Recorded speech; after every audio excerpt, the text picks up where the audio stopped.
I'm India Monet from Black America Web here with the Marvin Sapp. How are you today? I'm great, Indy. How about yourself? I'm good. Okay, so I saw the movie. I was at the premiere, and first of all, I was going to say congratulations for telling your story.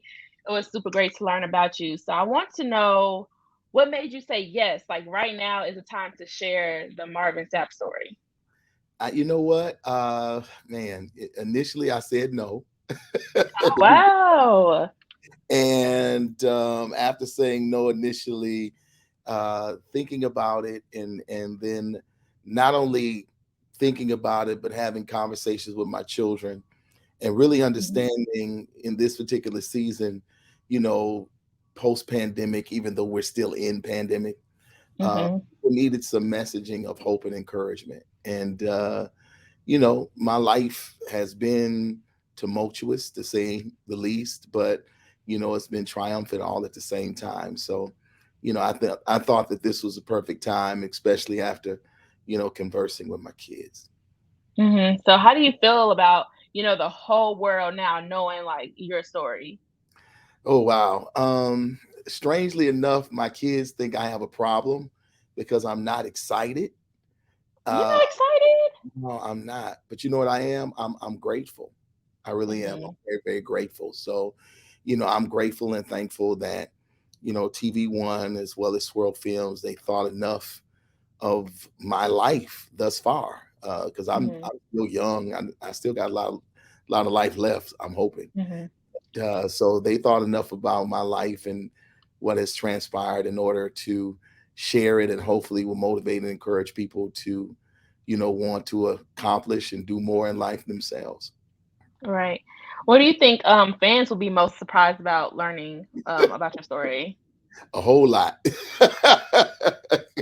They know never would have made it to preacher. That's all they know, Mhm, gospel artist. But I think, they'll be shocked and surprised to know that, I was caught up in drugs and alcohol at a very early age after, my mother and father, split. And I was mhm. one of those rebellious kids. And, but I was in church every Sunday because that was the mandate at the house that I lived in. You didn't have an option. You went to church. Right. So, they'll be surprised about that, I think. Mhm. And of course, I saw the movie. I don't want to give too much away, but you talked about your never would have made it moment. I know you were a little hesitant with creating the song. Why do you feel like you were so hesitant with that song, and how did you feel for it to be the one to really really blow up? I mean, because first off, I never considered it to be a whole song. Mhm. Lyrics I never would have, never could have, stronger, wiser, better. That's the whole song right there. Uh, Mhm. Another reason being is because I really felt like God gave it to me for me. Uh, Mm. Give it to me for everybody else. It was therapeutic. Mhm. It was something that I sung around the house when, I was going through, losing my dad. And Mhm. everybody, I tell people this all the time. Uh, Everybody that enjoys the song ought to be extremely grateful Mhm. that I had an extremely nagging wife who would not let up off of me. And because of her nagging and prodding and so on and so forth, I capitulated and literally decided, okay, listen, just to appease you, I'm gonna put this Mhm. at the end of the record. And it blew the heck up. And 16 years later, it's still here, which is amazing. Right. I tell people all the time, I said this song has been popular in churches, at funerals. It's been popular in workout facilities. And Mhm. it's still one of the hottest songs in the clubs. So It is. it's made its round. So I'm grateful it's made Right. its. Right. And so in the film, we do see like, you go through a lot of loss.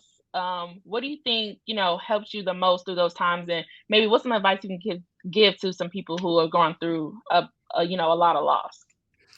Strangely enough, we didn't put this in the movie, but when my wife got ready to transition from this life to life eternal, we had a discussion, and Mhm. um, I loved her with everything that was within me, and I would give her anything. And she said to me, she said, Marvin, I want you to give me one more gift. And I was like, anything, whatever you want. I mean, she was literally sick. I mean, dying at this particular point in time.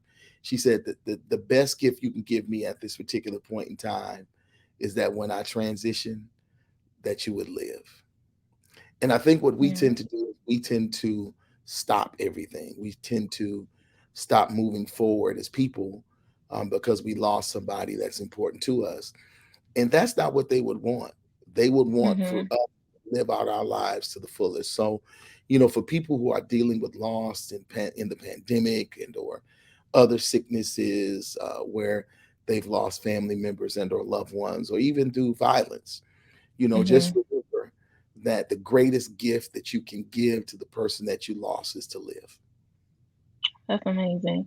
So I know we've been seeing a lot of gospel stories being told. More recently, we've seen a BB Wines play, the Clark sisters.